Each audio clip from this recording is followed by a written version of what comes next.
Ce programme vous est présenté par Algérie Télécom.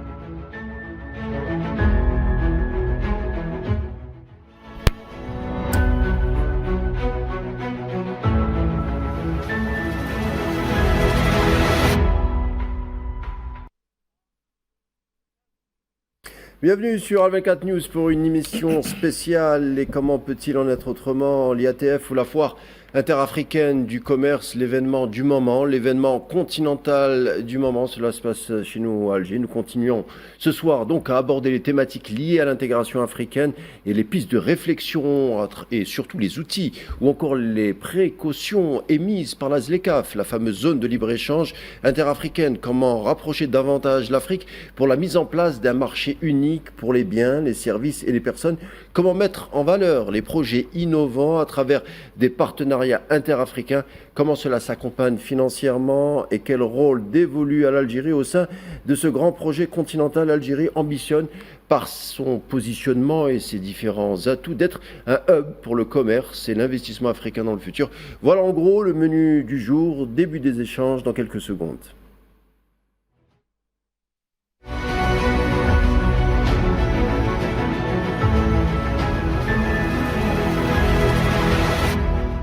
La ZLECAf, fameuse zone de libre-échange continentale africaine, quelques mots seulement. Le projet est très ambitieux et le mot est faible. Il s'agit de raccorder 54 économies africaines à divers niveaux, ce qui en fait, ou plutôt en ferait, la plus grande zone de libre-échange au monde.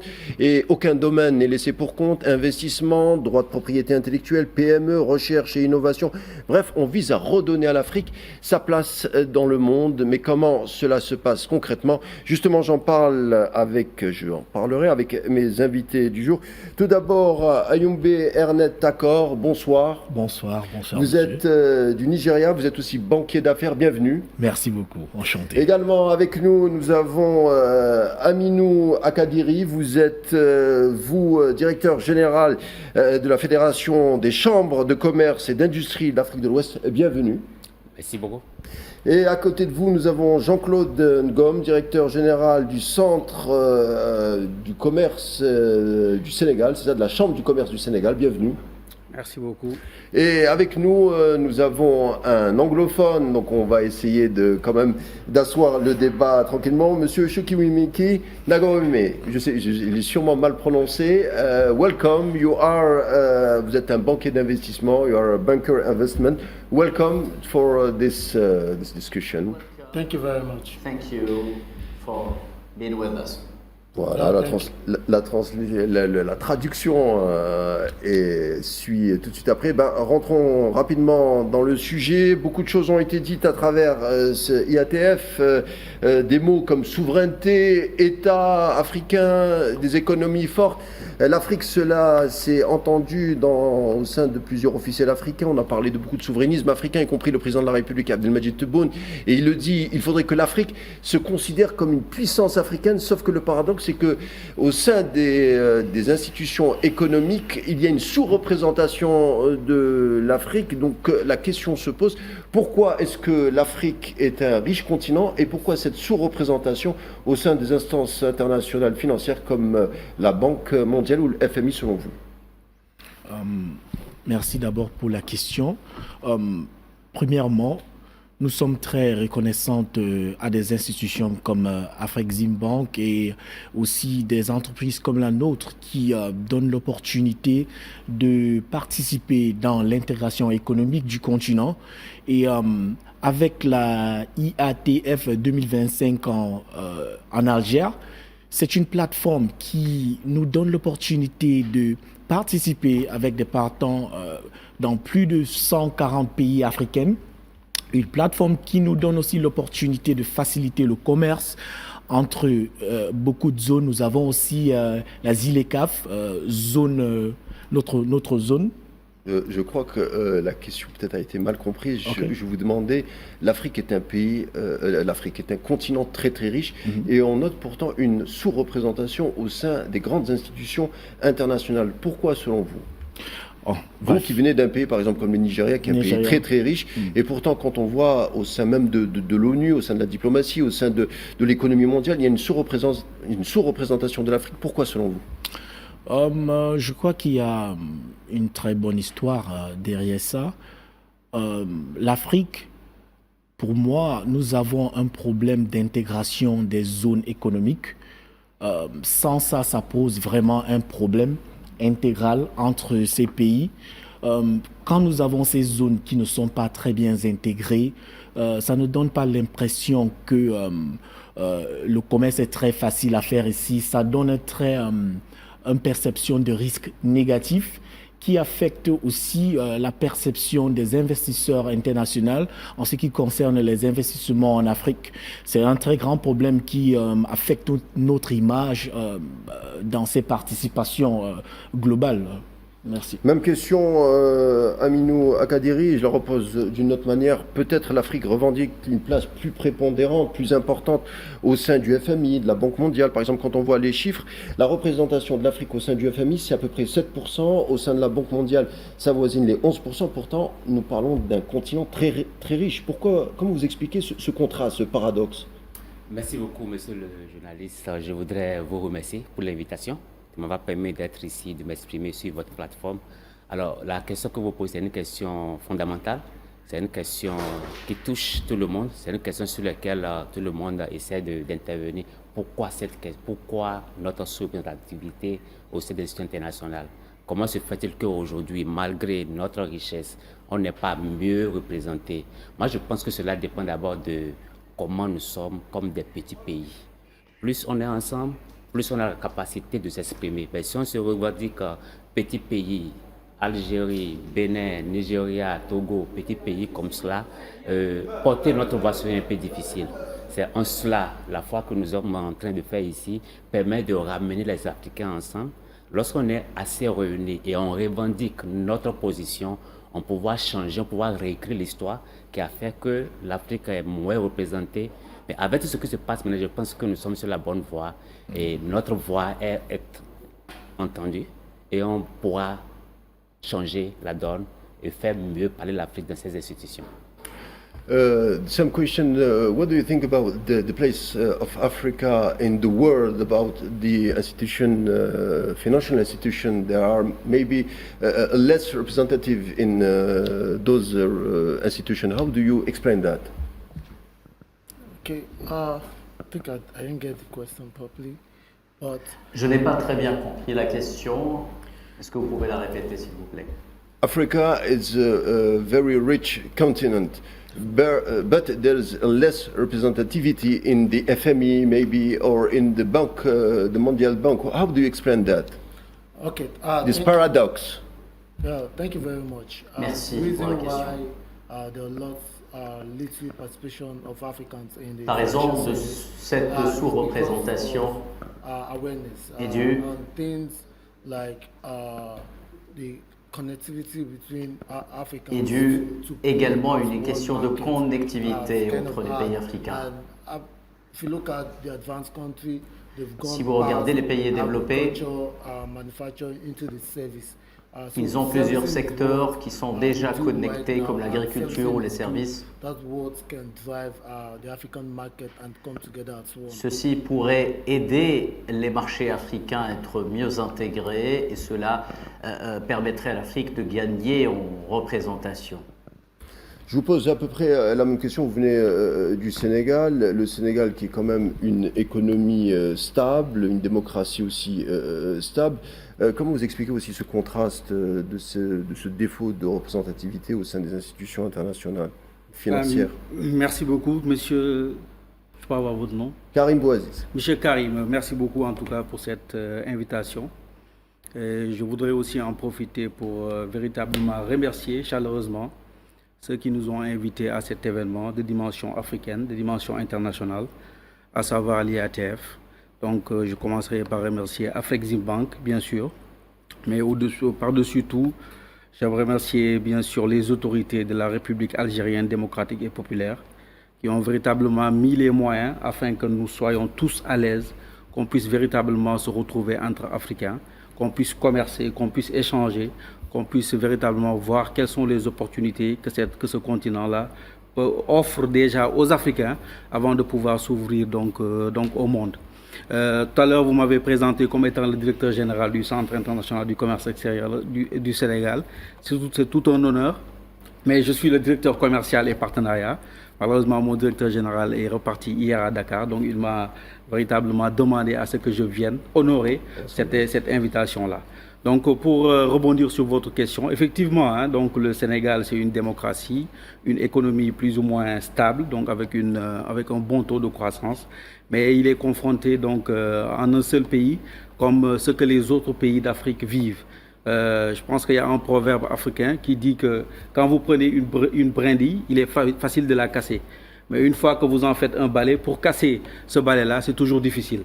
Je pense que le problème fondamental qui se pose, c'est un problème d'union. Donc, que les gens, il faudrait qu'ils puissent véritablement travailler en synergie, qu'on puisse donc affronter certains problèmes en union, parce que les autres ils le font en union, donc il faudrait inexorablement par des organisations homogènes, il faudrait inexorablement que le continent africain puisse véritablement aller dans ce sens-là aussi. Alors, l'ancien président du Nigeria, il est en même temps président du conseil consultatif de l'IATF. Olusegun Obasanjo a tenu un discours fort ici lors de l'ouverture de l'événement en évoquant les ponts qui devraient être bâtis entre l'Afrique et l'ensemble des pays africains, et que l'histoire de l'Afrique, il dénonça, a souvent été racontée donc par les autres. Alors, question directe, est-ce que l'Afrique continue d'être racontée par les autres? Monsieur Karim, j'ai pris un peu de temps avant de vous répondre parce que je me dis, cette question, nous sommes tous des Africains. Est-ce qu'aujourd'hui, l'Afrique se fait raconter par les autres? Je ne crois pas. Je crois que nous avons des têtes bien faites en Afrique. Nous avons des jeunes qui veulent réellement démontrer ce que nous savons faire. Et le président Olusegun Obasanjo, parce que vous l'avez décoté, son nom c'est Olusegun Obasanjo, notre papa, notre baba, comme on l'appelle chez nous. C'est un visionnaire. C'est grâce à sa vision que vous l'avez vu, avec son âge, conduit l'IATF jusqu'à là où nous sommes aujourd'hui. Et il fait partie de ceux qui sont ce qu'on appelle le titan, ceux qui nous conduisent, ceux vers qui nous sommes derrière pour accompagner. Aujourd'hui, moi je ne suis pas d'avis que notre histoire se fait raconter ailleurs. Nous avons le devoir de le faire en tant qu'Africains. Nous avons le devoir de le faire parce que nous sommes là aujourd'hui. Ce n'est pas par hasard que nous sommes là. Des gens étaient là avant, ils sont partis, ils ont écrit l'histoire pour que nous soyons là aujourd'hui. Nous-mêmes qui sommes là, la différence entre ceux qui étaient là avant et nous, est que nous avons aujourd'hui la technologie pour mieux communiquer. L'information circule partout. Alors qu'au temps de nos parents, pour avoir une information, il faut téléphoner d'un pays à un autre, il faut passer par un autre canal. Aujourd'hui, l'information est ouverte, la connaissance est ouverte. Je crois que nous avons commencé par écrire nous-mêmes notre histoire en tant qu'Africains. Et qu'est-ce qu'on peut faire lorsqu'on est là pour que demain, en revenant, on puisse te dire, au moment où nous sommes venus ici en Algérie pour la foi de l'intégration africaine, qu'est-ce qu'on a pu faire? Nous, particulièrement au sein de la fédération que je représente, la Fédération de l'Afrique de l'Ouest, nous avons tenu à ce que la participation soit importante à cette manifestation. Et je profite même pour remercier la représentation diplomatique de vos pays, de votre pays, dans nos différents pays, particulièrement l'ambassadeur de l'Algérie au Nigeria, avec qui j'ai discuté particulièrement, qui ont facilité la participation des exposants, des entreprises à cette manifestation. Parlons de la foi de l'intégration régionale, parlons de notre histoire même, c'est la capacité que nous avons à circuler facilement, aller dans un pays sans visa, la capacité que nous avons à faire circuler nos produits, comment faire en sorte que les produits fabriqués ici, chez vous, en Algérie, puissent aller dans un autre pays sans droit de douane. Comment faire en sorte que nous pouvons amener les hommes d'affaires des différents pays à se mettre ensemble, à co-créer, à co-investir. Je pense qu'en le faisant, en suivant notre leader, Baba Obasanjo, comme tout autre président, en suivant ce qu'ils disent, que nous réussirons à écrire nous-mêmes notre histoire. Justement, sur la déclaration de l'ancien président du Nigeria, M. Obasanjo, est-ce que l'Afrique a commencé à écrire son histoire par ses propres moyens, par ses propres potentialités, par sa propre force économique. Est-ce que c'est en passe d'être concret, selon vous? Bref, selon moi, je crois que nous sommes dans une très magnifique période de notre continent. Pourquoi je dis cela? Grâce à la technologie et des titans visionnaires comme notre ambassadeur a bien expliqué, la technologie nous a donné l'opportunité, la force de frappe de mieux raconter notre histoire. Par exemple, pour accentuer sur ces points, auparavant, nous étions très dépendants sur des chaînes nationales ou nationaux et les modes de communication étaient encore très cadrés. Maintenant, avec l'amélioration de la technologie, nous voyons que nos histoires avec les créatifs en Afrique, nous pouvons mieux raconter nos histoires à travers les films, la musique qui s'explode, le afrobeat qui s'explode partout dans le monde. Le Made in Africa en général. Exactement. Nos films, notre art qui est très populaire dans beaucoup de pays dans le monde. Et les réseaux sociaux, nous savons bien que TikTok est bien plus utilisé par l'Afrique comparé à tous les autres continents. Ça nous donne la force de frappe de mieux communiquer toutes nos valeurs, notre vision et là où nous voulons être pour que notre progène, nos enfants, peut mieux comprendre d'où on vient et où on est en train de partir. Merci. Alors, selon vous, est-ce qu'il y aura un avant et un après IATF 2025 par rapport à la richesse africaine et la souveraineté économique africaine? For Algeria, organizing this International Africa Trade Fair has opened a gateway for the nation. L'Algérie a organisé cet événement qui en fait d'elle une véritable porte vers l'Afrique. Okay, opened the gateway for the nation, and more than 20,000 participants and 140 countries are coming to Algeria. Plus de 2000 participants sont venus en Algérie. That come into Algeria to start up a business, and that way it helps putting Algeria into the map for the international. Et ça met également le Nigeria au centre de la cartographie du commerce international. Collaboration with Algeria and the rest of Africa, I think it's an open way for Africa. La collaboration entre le Nigeria et les autres pays peut être beaucoup plus fructueuse. Je donne un exemple. That region, United Kingdom, EU, they trade within each other, and that's where les opérateurs dans d'autres régions, so if Africa come together comme as one and make en Grande-Bretagne, peuvent commercer avec les autres en Europe, et c'est ce que nous voulons faire ici en Afrique, faire du business, les faire venir au Nigeria pour faire du commerce international, du libre-échange et permettre à l'Afrique de grandir ensemble et de lever les barrières. Dans d'autres régions, on parle des langues différentes et cela n'empêche pas de faire du commerce international. C'est pour cela que nous devons également apprendre les langues des uns des autres afin de pouvoir avancer ensemble. Je crois. Est-ce que ça met sur votre pays davantage de pression pour peut-être concrétiser certains objectifs? Quels sont les objectifs peut-être premiers que vous devrez concrétiser avant le futur IATF qui se passera donc chez vous au Nigeria? Oui, je crois que organiser un événement comme l'IATF, ce n'est pas du tout facile. Pourquoi? Ce n'est pas facile parce qu'il faudrait voir l'aspect sécuritaire, il faut voir l'aspect les infrastructures, il faut voir la mobilisation. Alors ce n'est pas du tout une question que l'on peut rapidement prendre comme ça. Mais je crois, si les autorités nigérianes ont accepté, parce que j'ai vu pendant la cérémonie d'ouverture, la ministre du Commerce du Nigeria est venue, a reçu le fainéant que le Nigeria est disposé à le faire. Tel que je connais le Nigeria, je crois que le Nigeria va le faire. C'est un pays qui est le champion de l'Afrique.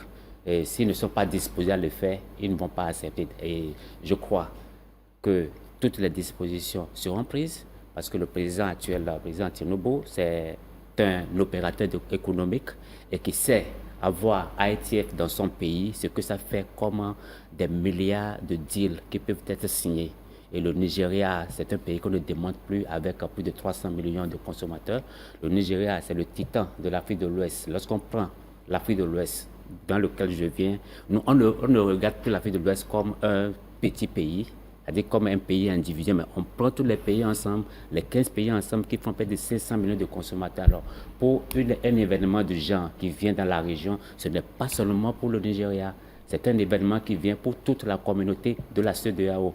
Alors, nous, en tant que représentants du secteur privé, nous ferons ce qui nous revêt de notre capacité à accompagner, à en faire en sorte que l'édition de 2027 soit une édition qui sera très bien réussie. Le Nigeria est un pays riche au niveau de ses ressources, au niveau de son industrie de l'énergie, au niveau de sa démographie. Est-ce que pour le futur événement, donc ça va se dérouler en 2027 une fois chez vous, est-ce que vous attendez à davantage d'intégration? Est-ce que cette feuille de route de l'IATF 2025, vous pensez que d'ici là, certains points vont être concrétisés, validés pour parfaire, optimiser cette intégration économique africaine que tout le monde souhaite? C'est une très excellente question. Derrière ça, c'est la thématique d'intégration économique.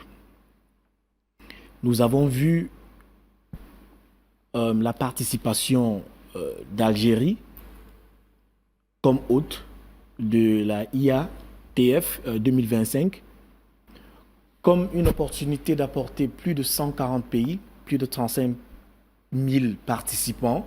Nous avons eu l'opportunité d'abord d'être introduits dans ce marché. Nous avons eu l'opportunité d'avoir plusieurs réunions, de voir comment l'économie d'Algérie participe, les chambres de commerce, les investisseurs et tout. Ça a vraiment changé notre vue. Ça a donné naissance à beaucoup d'opportunités de business pour nous. Et puis, après ça, je crois que c'est un très magnifique parcours pour la IATF 2027 à Lagos. Maintenant, pourquoi? En sachant que Lagos est la capitale économique de l'Afrique de l'Ouest, chaque investisseur, chaque business, avant de venir dans cette zone économique, savent très bien qu'il faut considérer cette marché parce que, avec sa puissance en termes de ressources et énergie, ça, ce sont les points forts qu'on doit vraiment accentuer pour valoriser l'intégration économique. L'énergie, nos ports, nos routes régionales, ça, c'est un excellent parcours de continuation. Les investisseurs et entrepreneurs, les DFI, des banques, tous des joueurs institutionnels et financiers, d'entrer maintenant officiellement avec beaucoup de force dans la zone économique puissante de l'Afrique de l'Ouest. Alors, ou d'autres,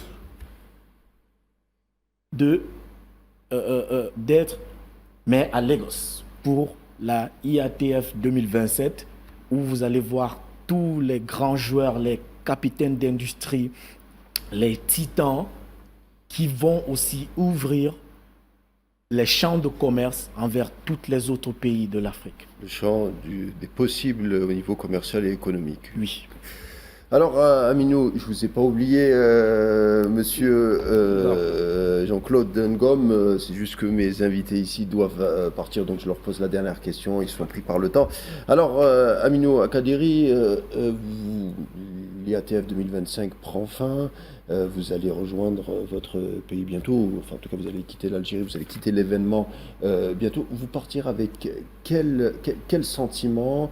Et deuxième petite question, quels sont les obstacles, si vous voyez bien entendu des obstacles, à la concrétisation de cette intégration africaine? Quelles sont les urgences qu'il faudra parfaire pour aller vers plus d'intégration africaine? Je crois que je vais commencer par la dernière question que vous avez posée, parce que c'est une question qui m'intéresse beaucoup. Nous sommes en train de recréer l'histoire comme vous l'avez commencé au début. Aujourd'hui, il n'est pas facile de pouvoir voyager d'un pays à un autre sans visa. En Afrique? en Afrique. Il y a des pays comme le Bénin, des pays comme le Rwanda qui ont dit chez moi, lorsque vous venez chez moi, vous ne prenez pas de visa, vous rentrez. Par contre, il y a d'autres pays où il faut faire des visas, il y a d'autres pays qui mettent, ils mettent en place des stratégies, des mécanismes, j'allais dire, pour faciliter l'obtention du visa. Mais il faudrait aller au-delà. Pour un opérateur économique qu'on appelle pour aller signer un contrat en Afrique du Sud ou au Caire, il faudrait que l'opérateur économique puisse prendre son avion et sur place, il puisse prendre le visa. Ça, c'est le premier élément qu'il faut regarder. Le second élément est que nous sommes aujourd'hui dans la concrétisation de Made in Africa by Africa. Cette stratégie qui a été développée pour accompagner l'agenda 2063, il est nécessaire que les opérateurs économiques puissent le regarder réellement. Si je suis opérateur économique installé ici en Algérie et que je produis, il faudrait que j'ai la capacité de pouvoir faire bouger mon produit vers un autre pays. Il faudrait que j'ai la capacité de pouvoir voir mon ami du Cameroun, qu'on se mette ensemble pour pouvoir co-créer. Ça, c'est l'agenda qu'il faudrait concrètement voir. Mais j'étais content quand j'étais à la cérémonie d'ouverture voir plusieurs chefs d'État dans leur volonté politique de montrer que nous, on est disposés à établir un cadre légal, un cadre qui favorise les investissements. Ça, c'est déjà une volonté politique qu'on a souvent demandé, qu'il y a un manque de volonté politique, mais ils ont donné leur commitment, comme on le dit en anglais. Alors, nous-mêmes qui sommes des opérateurs économiques, nous-mêmes qui sommes des citoyens, comment est-ce qu'on va faire? L'histoire que nous avons en Afrique de l'Ouest, on parle de la CEDEAO de peuple, qu'on puisse parvenir à une Afrique d'un peuple, une Afrique où, ensemble, on se met ensemble, on se connaît, on partage l'information et on investit ensemble, on produit ensemble pour les Africains. Merci beaucoup Amini Kaderi. Je rappelle que vous êtes donc directeur général exécutif de la Fédération des chambres de commerce et d'industrie de l'Afrique de l'Ouest. Merci d'avoir été des nôtres. On revient tout de suite après pour la seconde partie de notre émission, juste après cette petite coupure publicitaire. À tout de suite.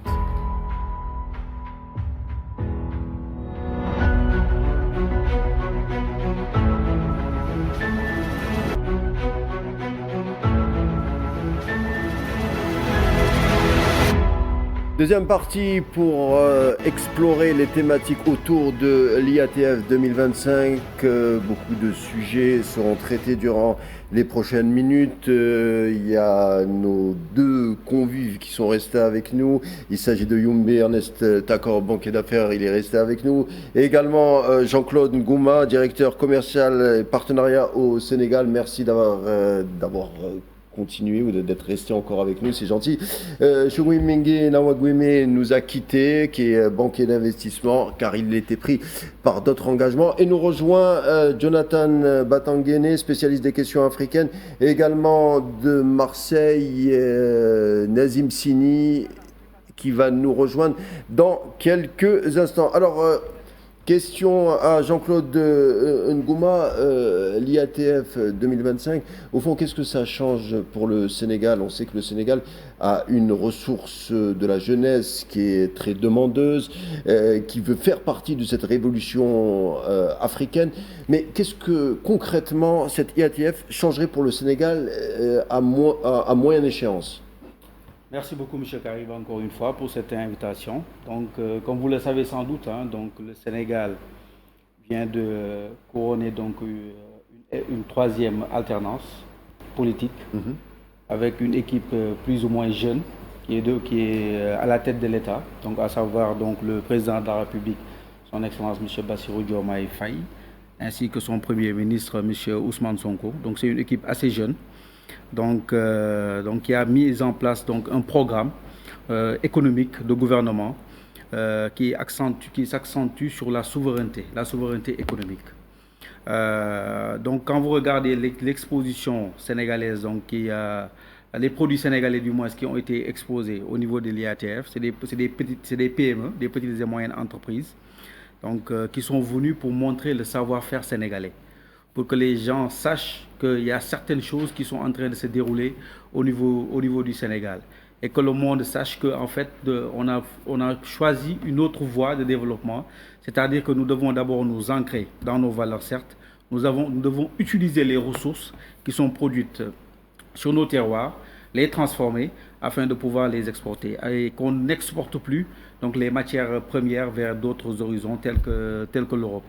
Donc en participant à l'IATF, le Sénégal est venu montrer cela. Donc cet élan de souverainisme qu'on voit partout, d'ailleurs en Afrique, j'ai eu à visiter d'autres stands d'exposition et c'est ce qu'on voit, le savoir-faire africain dans tous les domaines, dans tous les secteurs d'activité et véritablement qui veulent peser sur la balance du commerce international, qui veulent véritablement peser sur les échanges entre les différentes nations. Donc c'est cette voie-là, c'est cette trajectoire-là que le Sénégal a amorcée et voudrait véritablement montrer aux yeux du monde. Mais pour cela, il faudrait d'abord qu'on accentue le commerce intra-africain. Donc il y a beaucoup de barrières, il y a beaucoup de problématiques qu'il faudrait mettre sur la table et qu'il faudrait véritablement apporter des solutions. Parce que le commerce intra-africain souffre de beaucoup de problèmes. Il y a d'énormes barrières, donc en tout cas, qui gangrènent ce commerce intra-africain-là. Donc tout à l'heure, il y a M. Jonathan qui le disait tantôt, qui représente la Fédération des chambres de commerce d'Afrique de l'Ouest. Pour aller d'un pays à un autre, on n'a pas une libre circulation des personnes et des biens. Ce n'est pas bon pour une union. Donc il faudrait d'abord qu'on essaye de toucher du doigt là où ça fait mal. Donc il y a certains pays. En Afrique, il est inconcevable que d'un pays à un autre, qu'on demande un visa à un pays africain. Il faudrait qu'il y ait Il faudrait qu'il y ait une libre circulation, effectivement, des personnes et des biens. Alors, je pose la question à Jonathan Badangene, qui est spécialiste des questions africaines. Bonsoir, Jonathan. Bonsoir à tout le plateau et à tous les téléspectateurs. C'est vrai, Jonathan, on parle de cette ZLECAf qui serait la plus grande zone de libre-échange au monde. On parle du transfert ou en tout cas du passage de marchandises, de ressources, de différentes ressources, d'intégration africaine. Mais c'est vrai qu'on vient de soulever un problème important, c'est-à-dire que la base, à savoir le passage des Africains à travers les frontières africaines, lui, n'a pas encore été complètement solutionné. Comment vous l'expliquez ? Tout à fait. Le passage des frontières relève d'une intégration idéologique de l'ensemble du continent. Or, vous allez remarquer que notre continent fait face à des logiques tout à fait disparates d'une part et d'autre, de part et d'autre, pardon. Vous avez dans l'Afrique, tout à l'heure vous aviez un invité qui était de l'Afrique anglo-saxonne, et qui avait une perspective très libre-échangiste de la conception de l'intégration africaine. Vous avez également tout à l'heure des représentants de l'Afrique francophone, notamment M. Ngom, qui vous parle là de la volonté de ces pays d'avoir cette zone de libre-échange qui serait dénuée de barrières, de contraintes légales.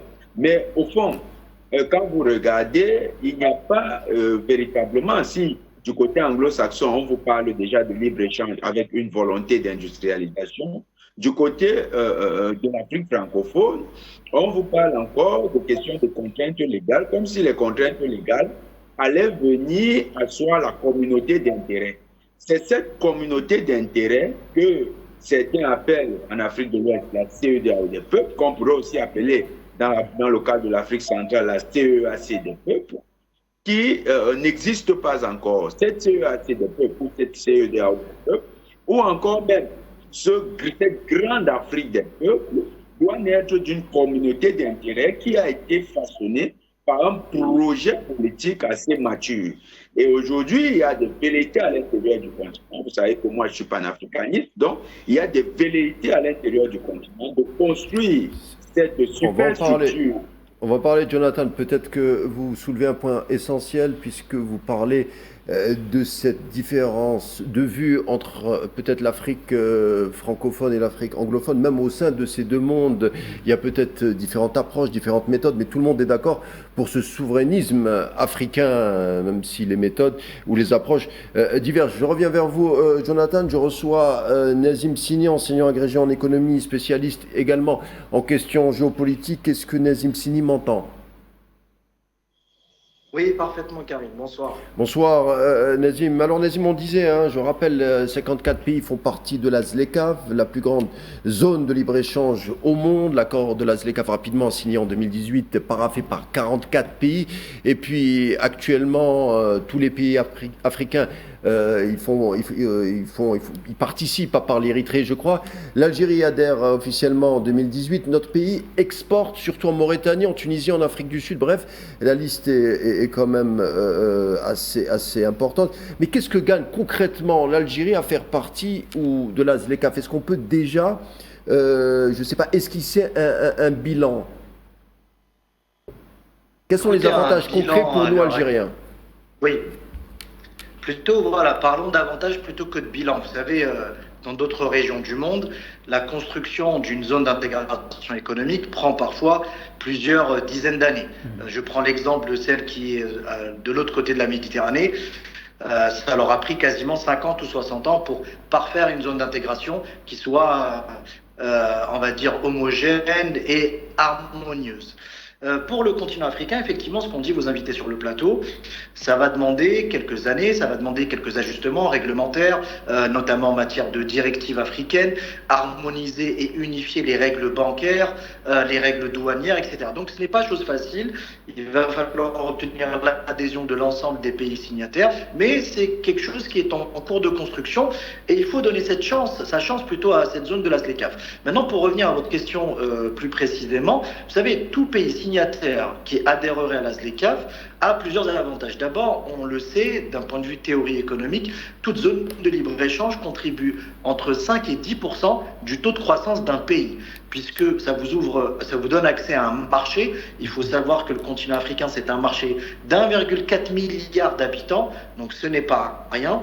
Également, on estime que le boom démographique, la naissance d'une classe moyenne, le taux d'urbanisme qui est de plus en plus élevé en Afrique, mais également le taux de connectivité de la jeunesse africaine font naturellement du continent un marché extraordinaire pour l'Algérie. Sachant que nous, il y a eu un effet de rattrapage également chez nous, puisque nos produits répondent désormais aux standards internationaux et ont toute leur place sur le marché africain. Il y a aussi des possibilités de synergie et de mutualisation des ressources. Je prends l'exemple d'une entreprise algérienne qui pourrait s'allier à une entreprise tunisienne pour attaquer, par exemple, le marché italien ou le marché grec. Un exemple. Également, matière énergétique. Vous savez que la transition énergétique, c'est l'un des plus grands enjeux aussi du continent. Et l'Algérie pourrait faire bénéficier de son expertise et de son expérience en matière énergétique avec d'autres pays pour devenir justement une puissance de l'énergie verte en matière d'hydrogène, etc. Donc c'est pour ça que appartenir à une zone de libre-échange ne revêt en soi que des avantages. Le tout maintenant, c'est de voir, on va dire, éclore et de voir d'un point de vue opérationnel, naître cette zone de libre-échange et surtout lever l'ensemble des entraves. Comme je vous l'ai dit précédemment, ça peut être des entraves douanières, d'un point de vue réglementaire, juridique, et surtout bancaire aussi, puisque si vous vous renseignez auprès des opérateurs économiques, la plupart vont vous dire qu'ils ont des difficultés lorsqu'ils font des transferts d'argent. Donc là aussi, je pense qu'il y a tout un travail à faire là-dessus. Voilà, on va en parler. Mais encore une fois, je vous dis, pour moi, ça revêt un avantage d'abord de compétitivité, puisque vous allez créer une zone qui va se tirer mutuellement vers le haut, fameux effet de ruissellement, mais également un effet de nivellement par le haut également. Par le haut. Alors l'Algérie, je le disais, dont l'adhésion officielle à la ZLECAf s'est conclue en novembre dernier, mais l'Algérie a commencé à donner, de par ses projets, une traduction dans le réel, comme cette solidarité africaine avec le gazoduc entre l'Algérie et le Nigeria, le projet de plus de 4128 km visant à acheminer du gaz du Nigeria en passant par l'Algérie. Déjà, on le voit, hein, entre l'Algérie et le Nigeria, on est déjà dans cette intégration africaine. C'est des projets concrets et c'est des grands projets, puisqu'on parle d'un gazoduc de 4000 km. Oui, bien sûr. Pour nous, Oui, tout à fait. Vous savez, l'Algérie est peut-être un des pays les plus impliqués dans la réussite de cette ZLECAf. Pourquoi? Parce que notre pays a très tôt compris que si on voulait voir réussir cette ZLECAf et cette zone d'intégration de libre-échange, il fallait investir massivement dans des infrastructures de base, notamment des infrastructures routières avec la transsaharienne qui traverse tout de même plus de 4 pays, également des infrastructures en matière énergétique à travers ce gazoduc, des investissements également d'infrastructures en matière numérique avec le fameux transsaharienne. Alors, Nazim, je reviens vers vous rapidement. Je vous posais la question donc, sur ce grand projet du gazoduc entre l'Algérie et le Nigeria de 4000 km. On est déjà dans le concret hein, de cette intégration africaine entre nos deux pays.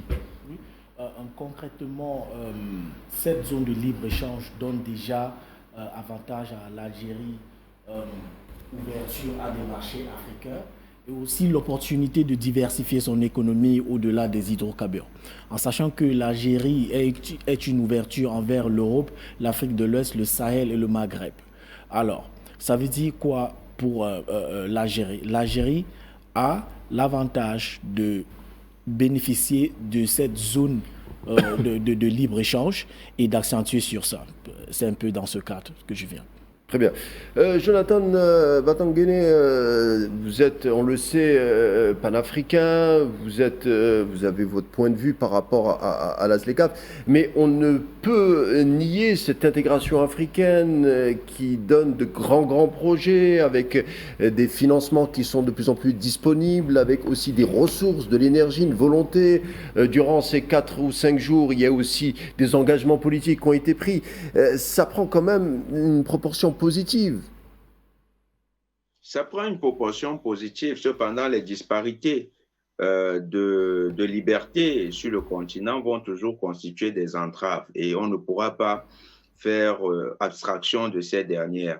L'une des libertés d'ailleurs que vous remarquerez, c'est la liberté monétaire.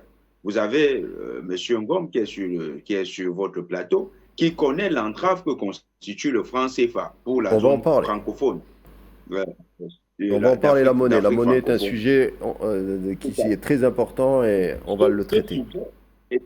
Et tout à l'heure, vous avez suivi qu'il y a cette question de l'harmonisation de la législation bancaire. Si vous entrez dans l'harmonisation de la législation bancaire, vous serez nécessairement confronté à la question monétaire parce que vous aurez cette zone CFA qui n'est pas totalement une zone africaine, qui est une zone encore dépendante de l'Union européenne et une zone qui est assujettie aux logiques de la Banque européenne. Alors, pour que cette zone d'intégration économique soit effective et ait une certaine capacité de libération des potentiels, il faudra qu'elle soit aussi une zone d'expression des souverainetés et de la souveraineté de l'Afrique sur le plan des échanges. La principale souveraineté, vous savez que l'une des bases des échanges, c'est la monnaie. Lorsque des peuples se reconnaissent dans une monnaie, ils font confiance à cette monnaie et les échanges sont régulés de leurs aspirations et de leur construction autour de cette monnaie. Donc, si les Africains construisent une zone de libre-échange, il faut nécessairement que les Africains pensent à la question monétaire. C'était d'ailleurs l'une des questions de proue portée par le guide Muammar Kadhafi et qui lui a valu son éviction tout à fait cruelle. On se souvient des conditions dans lesquelles il est parti. Il y avait cette question monétaire.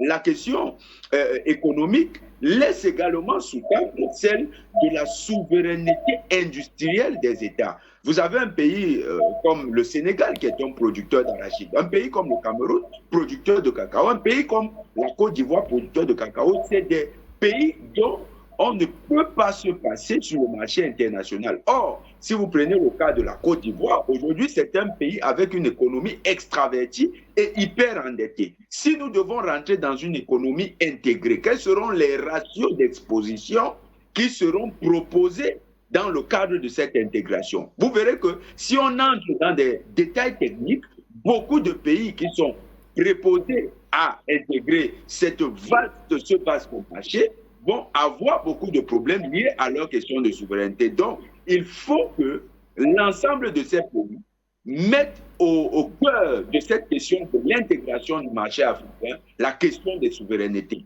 Il faut que l'ensemble des pays, notamment l'Algérie, que l'Algérie soit un partenaire majeur dans la libération des énergies et surtout dans la libération de ce potentiel. Alors Jonathan, vous avez parlé d'un sujet, je voulais en parler en deuxième partie, mais parlons-en, il n'y a pas de problème. Vous parlez de la problématique de la monnaie. En fait, ce que dit Jonathan, c'est qu'au fond, il n'y a pas de convertibilité entre nos monnaies respectives. Moi, si je veux faire du commerce, par exemple avec un de vos pays, Nigeria ou le Sénégal, je suis obligé de passer par une banque européenne et ça enrichit. Et cette opération coûte, par exemple, à l'Afrique, c'est un manque à gagner à l'Afrique, entre 3 et 5 milliards de dollars. Comment peut-on parler d'intégration africaine, c'est vrai, quand la monnaie n'est pas commune? C'est vrai que c'est une question qu'on a envie de poser et qui n'a pas été vraiment traitée durant cette EATF 2025, Jean-Claude. Effectivement, M. Karim, c'est une question qui mérite d'être posée. C'est une question qui est posée, qui a été posée depuis fort longtemps, mais malheureusement, on ne voit toujours pas la solution. Mais bon, oui. Peut-être qu'avec les nouveaux gouvernants qui sont en train de... Il y a une prise de conscience quand même. Il y a des nouveaux gouvernants qui arrivent donc, en Afrique de l'Ouest. Et je pense que donc, ce problème-là, de plus en plus, on est en train de poser ça sur la table. Parce que comme l'a dit M. Jonathan, il faudrait que quand même un peuple quand même, il faudrait qu'il se reconnaisse dans sa monnaie. Mais si le peuple ne se reconnaît pas dans sa monnaie, mais il y a une perte de confiance. Donc ça, c'est un frein pour les échanges. Et bon, nous, on dépend plus ou moins de l'Europe dans le cadre de la monnaie, particulièrement du franc CFA. Bon, par exemple, au niveau du Nigeria, ils ont le Naira. Nous, on a le franc CFA, alors qu'on appartient à la même communauté économique, donc la CEDEAO. Donc ça, c'est un frein déjà par rapport au développement, c'est un frein par rapport à l'intégration. Donc si on veut commercer entre nous deux, il y a un problème. Il y a la commercer entre vous deux, franc CFA, Naira, il faut au milieu l'euro ou le dollar pour vous passer. Il faut mieux l'euro. Alors que vous êtes proche, vous avez une proximité historique, géographique. Ce qui est une aberration. Par exemple, si l'Italie et la France veulent commercer, mais un pays africain n'a pas à jouer les intermédiaires. Donc il faudrait inexorablement poser de manière assidue donc, ce problème de monnaie sur la table.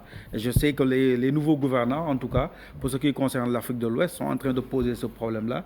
Et on espère en tout cas que les prochaines années, on va véritablement aller vers une monnaie commune. Mais une véritable monnaie commune. Il ne faudrait peut-être pas qu'on aille vers peut-être une monnaie de substitution au franc CFA, mais qui va quand même vivre les mêmes problèmes de convertibilité que le franc CFA a. Donc il faudrait véritablement une monnaie ouest-africaine, totalement africaine. C'est entendu. Est-ce que Nazim Sini est avec nous? On me dit que oui. Alors Nazim Sini, revenons à cette ZLECAf qui est promue par l'Afriximbank, qui est la banque d'import-export africaine. On parle de la ZLECAf, mais la mise en pratique, la mise en œuvre, concrètement, c'est pour quand? Ou y a-t-il encore des obstacles? Si oui, lesquels selon vous? Je voudrais juste revenir sur ce qui a été dit précédemment, ce que je trouve intéressant, le volet monétaire, parce qu'effectivement, il faudrait éluder cette question, ou du moins la traiter de manière très sérieuse. Mais vous savez, c'est très complexe de créer une monnaie unique africaine, parce qu'il faudrait avoir des critères de convergence, il faudrait que l'ensemble des banques centrales des pays concernés soient mises à contribution, et donc c'est extrêmement difficile sans toucher à la souveraineté des États. Donc vous voyez, c'est là où c'est délicat, et c'est là où je trouve que le véritable enjeu justement de la réussite de la ZLECAf, c'est de sortir des dogmes et des approches idéologiques. Je pense que le plus dur à construire, c'est de construire une vision commune, d'avoir des points de convergence, justement, sur ce que doit être cette zone de libre-échange. Mais vous avez raison, le premier obstacle qui, pour moi, est en train d'être combattu, c'est l'obstacle politique. Aujourd'hui, il y a une volonté politique de l'ensemble des pays signataires à vouloir commercer ensemble. Maintenant, le deuxième obstacle, ça va être celui de l'harmonisation des réglementations. Donc là aussi, je pense qu'il y a tout un travail réglementaire et de directive qu'il va falloir assouplir en supprimant l'ensemble des barrières tarifaires, non tarifaires, etc. Et puis, il y a une autre problématique, elle est plus opérationnelle, qui est celle de la logistique. Aujourd'hui, il est très difficile de pouvoir avoir une circulation fluide des marchandises et des capitaux, ne serait-ce que commençant par là. Parce qu'effectivement, on a évoqué durant l'émission la libre circulation des individus, mais je pense que si dans un premier temps, on réussit la libre circulation des marchandises, des services, donc des biens et des services, mais aussi des capitaux, je peux vous assurer qu'on aura déjà parcouru 90% du chemin. Et puis le dernier, c'est surtout une barrière psychologique. Je pense que les pays africains ne commercent pas assez entre eux, parfois par méconnaissance, parce qu'ils se font concurrence aussi entre eux, parce qu'ils estiment qu'aujourd'hui, ils veulent tous avoir un rôle à jouer sur la scène internationale. Or, ce n'est pas du tout le bon état d'esprit. Aujourd'hui, vous le voyez, le monde est en train de se constituer en bloc régional, bloc continental, en bloc également, on va dire, économique. Et il est important pour le continent de comprendre qu'en ayant une solidarité et surtout, on va dire, une mutualisation de nos forces, on peut aller beaucoup plus loin et peser justement sur l'échiquier international qui est en train d'être recomposé totalement. Vous le voyez aujourd'hui, est-ce qu'un pays comme le Sénégal ou la Côte d'Ivoire ou la Mauritanie est capable de négocier toute seule ou tout seul avec les États-Unis ? C'est quasi impossible. Par contre, si le continent arrive avec sa cinquantaine, plus de 50 pays qui viendraient négocier avec les États-Unis, ça changerait totalement la donne. Et puis pour moi, je vous l'ai dit, il y a encore aussi un dernier point qu'il faut absolument lever, donc qui est celui notamment des barrières douanières. Là aussi, il va falloir harmoniser l'ensemble justement des réglementations douanières. Et là, c'est tout le travail des institutionnels. Et ensuite, il va falloir évidemment intéresser les opérateurs économiques, donc avec tout un travail de ce que j'appellerais de démonstration par la preuve. Parce qu'aujourd'hui, les opérateurs africains ont besoin non pas de promesses, non pas de longs discours, mais de preuves tangibles sur le terrain. Vous voulez peut-être réagir, Ayoum Bernet Tako, sur ce qui a été dit par rapport à l'échéance. C'est vrai, nous avons peut-être une harmonisation tarifaire à faire, à parfaire en tout cas, à continuer, à compléter pour aller davantage vers cette intégration africaine. Oui, je crois qu'ils ont tous les deux touché sur les problèmes clés de la zone de trade. Premièrement, je crois que, juste pour ajouter, nous avons aussi des problèmes d'infrastructure qui peuvent supporter vraiment ces réglementations et aussi le commerce entre ces pays. Il a bien touché aussi sur l'harmonisation des opérations ou réglementations douanières, qui est très important, sans trop frapper sur le problème d'échange et de devises entre les pays qui font le commerce, et aussi la difficulté entre les commerçants, les hommes d'affaires, les institutions de finances, de voyager et traiter entre eux. Et je crois que finalement, nous avons aussi des difficultés en ce qui concerne l'accès à des facilités de commerce pour ces pays. Ces facilités peut-être comme les lettres de crédit, les SBLC, des garanties. La perception de risque de commerce pour l'Afrique reste toujours élevée comparé à d'autres blocs ou à d'autres continents du monde. Alors, c'est vraiment beaucoup de travail, comme ils ont bien mentionné, mais nous croyons que nous sommes sur la bonne voie et avec avec cet ensemble des initiatives unies comme la IATF, nous allons prendre le temps, mais nous serons là bientôt. Merci. Jean-Claude, peut-être une réaction. Vous voulez rebondir sur ce qui a été dit par rapport à peut-être une meilleure approche à travers les infrastructures, les outils. On comprend bien que ça prendra quand même un petit peu de temps pour l'intégration africaine par rapport à la monnaie, par rapport à la législation, par rapport aux droits tarifaires, par rapport à un ensemble de choses qui sont aussi très techniques. Et en fait, au fond, on demande à ce qu'on se mette d'accord sur les aspects des marchandises, des droits tarifaires, sur un ensemble aussi de marchandises très sensibles.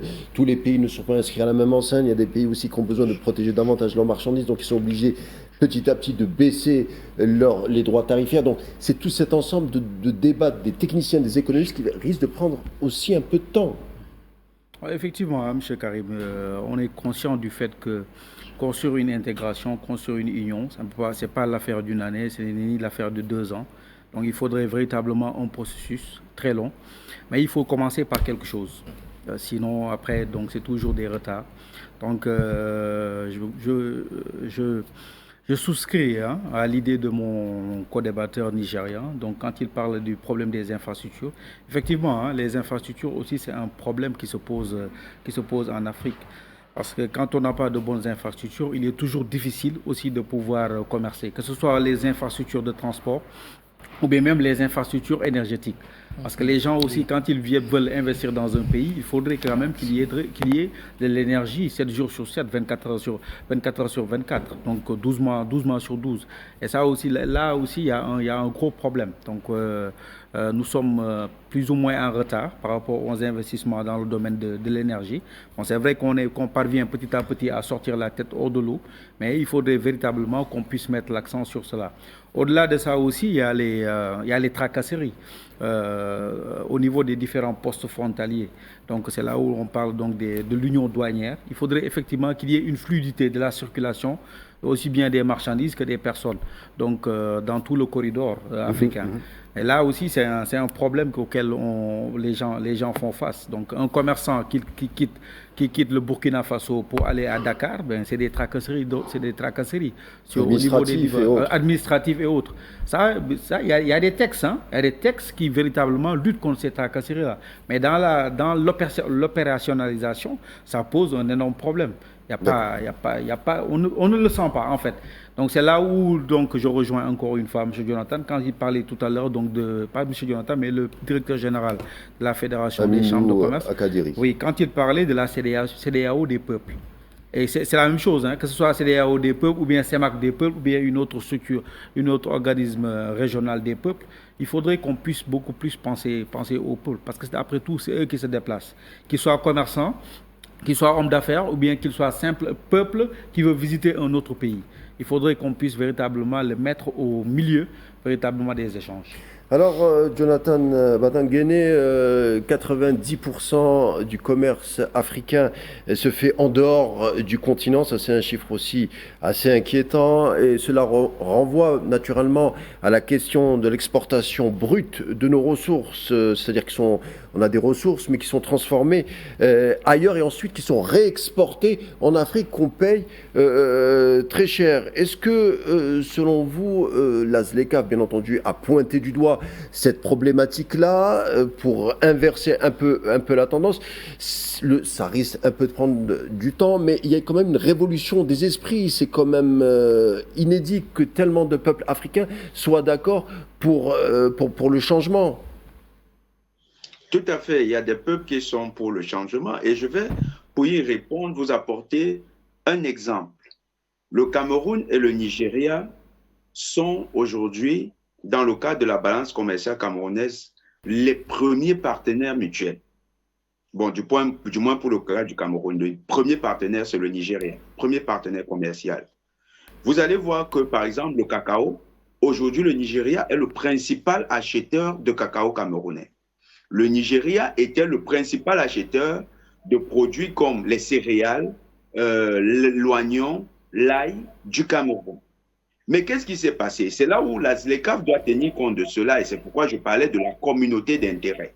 Parce que s'il n'y a pas communauté d'intérêt, on n'adressera pas ce problème. La question de la sécurité. Lorsque les échanges entre le Cameroun et le Nigeria ont atteint un certain seuil et que l'effet de contagion, le Nigeria étant la première puissance économique pendant cette période d'Afrique, eh bien, il y a des forces obscures qui ont développé le terrorisme à la frontière entre le Cameroun et le Nigeria, qui a eu l'effet de réduire considérablement ces échanges. Au fond, vous dites, on voudrait pas, certains ne voient pas d'un bon œil la libération des potentialités interafricaines. C'est ce que vous sous-entendez. Tout à fait, tout à fait. La question des échanges intracontinentaux doit susciter une communauté d'intérêt qui doit nous amener à une communauté d'analyse des menaces et une communauté de solutions. Il faut que les solutions de sécurisation des routes commerciales se pensent en collectif, que l'ensemble des systèmes sécuritaires nationaux se mettent ensemble et réfléchissent à la sécurisation de ces routes commerciales, parce que toute route commerciale suscite de convoitises. Quand aujourd'hui vous avez la puissance états-unienne qui se déploie à travers le monde, c'est aussi pour sécuriser les routes commerciales des États-Unis. Quand vous avez la Chine qui déploie aujourd'hui sa puissance dans le monde, c'est pour sécuriser ses routes commerciales. L'Afrique devrait, dans la construction de cette ZLECAf, penser à sa souveraineté sécuritaire et avoir la capacité de sécuriser les routes commerciales qui se développent. Quand on parlait du transafricain, il faut que ce transafricain soit sécurisé. Sinon, vous allez voir que dans les zones où les échanges vont s'intensifier, les puissances qui ont intérêt à ne pas se voir remplacées sur ces marchés vont peut-être mouiller avec des intérêts obscurs à l'effet de réduire ces échanges-là. Donc, on doit penser à cette ZLECAf, mais on doit penser aux enjeux stratégiques aussi que cette ZLECAf va soulever. C'est pourquoi la question souveraineté, la question de la souveraineté, quoi qu'on fasse, elle se posera au sein de ce marché. Merci Jonathan. Alors Nazim Sini, revenons à cette ZLECAf qui est une zone de libre-échange interafricaine. Alors quelques chiffres, c'est environ 2 milliards de personnes dans le futur pour un PIB combiné à 4 000 milliards de dollars. L'objectif d'ici 2030, c'est 30% de la part du commerce interafricain au lieu des 15% d'aujourd'hui. Et pour accompagner ce projet, il y a cette fameuse institution bancaire, la fameuse Afreximbank, pour financer le commerce interafricain avec le reste du monde. Alors on parle de financement direct, conseil, garantie. Il y a du crédit actuellement pour l'Afreximbank pour accompagner des projets. On parle de 45 milliards de dollars. La stratégie de la banque table sur 250 milliards de dollars d'ici quelques années. On le voit, on va voir aussi des grands projets intégrateurs, fédérateurs, portés par des institutions bancaires africaines comme l'Afreximbank, mais aussi une pléthore de banques. Donc on va plus vers l'intégration africaine à travers des grandes œuvres. Oui, parfaitement, parce que vous savez, ce qui a toujours manqué sur le continent, c'était d'abord l'abondance de capitaux. L'abondance de capitaux qui viendrait justement façonner donc des investissements qui iraient dans les infrastructures. Je pense que pas mal de vos intervenants l'ont rappelé. C'est pour moi l'un des points d'orgue ou le point central de cette zone d'intégration économique qui est travailler sur la construction d'infrastructures de base. C'est ce qu'on appelle les infrastructures de base en matière de télécommunications, en matière d'énergie, en matière de transport, mais également en matière d'assainissement. Juste pour rappeler, vous savez que il y a encore 600 millions d'Africains qui n'ont pas accès à l'électricité. Donc je pense que un des enjeux, c'est aussi que les investissements qui vont venir justement sur le continent puissent d'abord façonner l'électrification totale du continent avec un accès à plus de 95% des Africains à l'électricité. Deuxième chose, c'est évidemment les infrastructures numériques, donc avec l'accès à un Internet haut débit pour pouvoir voir émerger justement cette industrie du numérique qui justement fait vivre aujourd'hui pas mal de start-up qui va permettre de trouver des débouchés d'emploi pour la jeunesse africaine. Et vous savez, il y a aussi des success stories sur le continent, notamment je pense au FinTech, puisque le N-Payment, dans certains pays, est même largement en avance par rapport à l'Amérique latine ou même certains pays d'Europe de l'Est. Donc c'est pour ça que c'est très important, comme vous l'avez dit, que les capitaux puissent abonder et surtout on commence à croire dans la rentabilité et les rendements des investissements sur le continent africain. On n'est plus dans une démarche où les capitaux affluent juste pour en matière de dons pour aider les peuples ou les pays en difficulté, mais bien au contraire, on est dans une démarche totalement différente où on investit avec un espoir de retour sur investissement, de ROI très rapide. Ça veut dire que l'Afrique est en train de redevenir attractive et surtout elle offre des possibilités de rendement très intéressant.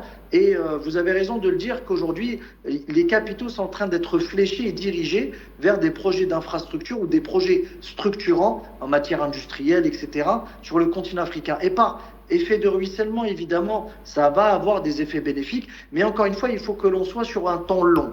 Donc, voyons comment les choses peuvent évoluer d'un point de vue conjoncturel, et puis essayons d'avoir une vision plus structurelle sur un horizon de 10 à 15 ans. Signé Nazim Sini, en termes de conclusion, vous êtes enseignant agrégé en économie, spécialiste des questions géopolitiques. Je vous remercie Nazim d'avoir été avec nous. Je vous dis à bientôt. À très bientôt, merci. Alors, Ayumbe, Ernest Takor, il nous reste à peu près 5 minutes pour conclure l'émission. Vous allez retourner au Nigeria, futur pays organisateur de l'ATF 2027. C'est dans 2 ans. Beaucoup d'attentes se concentrent sur le Nigeria. Nigeria, pays très riche. Mais est-ce que cette richesse, je vous le dis, Jonathan Batangene a parlé d'un problème aussi peut-être de gestion, de gouvernance, de sécurité. Est-ce que le Nigeria est en train de solutionner tous ces problèmes?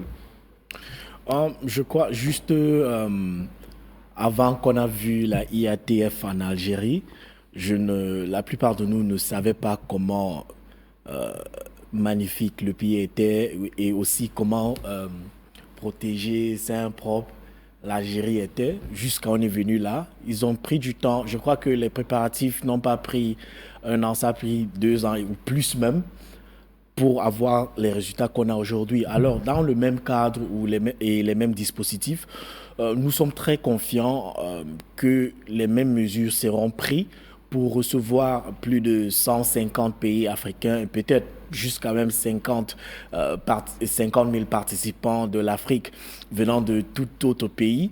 Alors, en tant qu'actionnaire de la banque et participant économique financier au Nigeria, PSC Capital, mon entreprise, je crois que nous tous, nous avons un rôle à jouer pour rendre le pays pour rendre le pays préparé pour accueillir toutes les contrepenantes et les participants qui vont venir.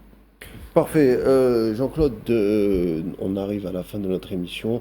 En termes de conclusion, vous allez partir, vous allez rejoindre le Sénégal, peut-être vous allez vous revoir au Nigeria dans 2 ans, oui, peut-être on refera de débats d'ici là. Est-ce que l'Afrique est sur les rails de l'intégration et de la pacification avec l'arme de l'économie? Moi, je ne fais pas partie des afro-pessimistes, je suis totalement optimiste. Quant au devenir de l'Afrique, c'est le futur du monde, c'est en Afrique, hein, du point de vue économique et tout ce que vous voulez. Donc je pense qu'à l'issue des travaux de cette foire, et encore une fois, j'en profite pour féliciter chaleureusement donc, la République algérienne pour la parfaite organisation de cet événement-là. On a vu véritablement tous les moyens qui ont été mis en œuvre pour avoir une bonne organisation de cette activité. Donc je pense qu'au sortir de cette IATF-là, je sors revigoré tout en sachant que l'Afrique, en tout cas, est encore prête et elle se met debout et elle regarde aussi les autres pays, donc les yeux dans les yeux, en partenaire, donc pour véritablement qu'il y ait une collaboration saine, une collaboration gagnant-gagnant, que ce soit entre le continent africain et les autres continents, ou bien même entre un pays africain et un autre pays hors Afrique. Et sûrement avec mon cousin nigérian, peut-être on va se retrouver à l'IATF. En tout cas, le Sénégal, je ne doute pas que le Sénégal sera derrière le Nigeria pour avoir une parfaite organisation de l'IATF 2027, étant donné que nous appartenons à la même zone économique. Parce que c'est là où commence la solidarité. Oui. La solidarité, d'abord, c'est au niveau de nos sous-régions, avant qu'elle ne soit au niveau continental.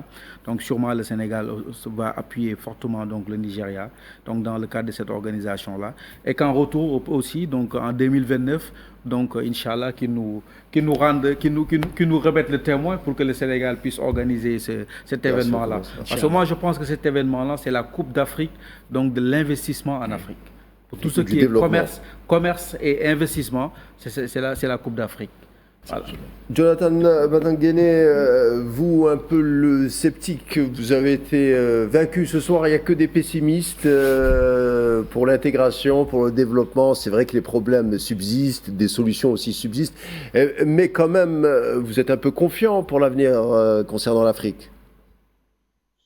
Nous sommes confiants que la lutte pour la souveraineté de l'Afrique va être gagnée et que dans tous ces projets, qui est comme la ZLECAf, cette question de la souveraineté va devenir primordiale et que lorsqu'elle va triompher, les peuples africains vont véritablement libérer leur génie et leur créativité pour le bien de l'humanité. Il faut savoir que la grande révolte de l'humanité aujourd'hui a sonné en Afrique. C'est en Afrique qu'on a commencé à dénoncer tout ce qui aujourd'hui est en train d'être mis en mal dans le monde. Et c'est à partir de l'Afrique que la renaissance de cette humanité véritable va se faire. Donc, l'IATF sera également une opportunité de remettre l'Afrique au cœur des questions contemporaines et au cœur de la géopolitique mondiale. Merci beaucoup, Jonathan Batanguene. Je rappelle que vous êtes spécialiste des questions africaines. Je vous dis à très bientôt. Je tiens également à remercier Ayombe Ernest Takor, banquier d'affaires du Nigeria. Merci d'avoir alimenté les échanges. Je remercie également Jean-Claude Ngoma, directeur commercial et partenariat du Sénégal. Merci d'avoir été présent.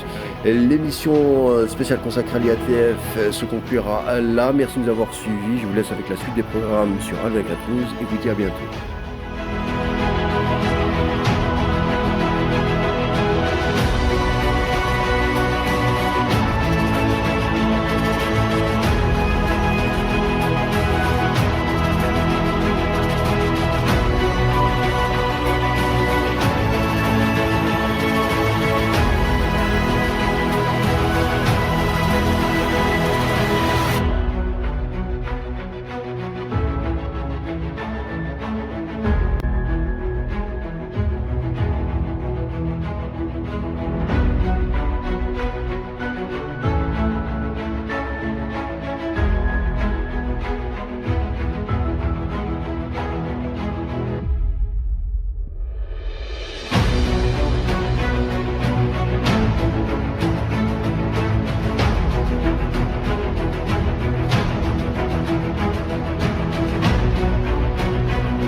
Ce programme vous a été présenté par Algérie Télécom.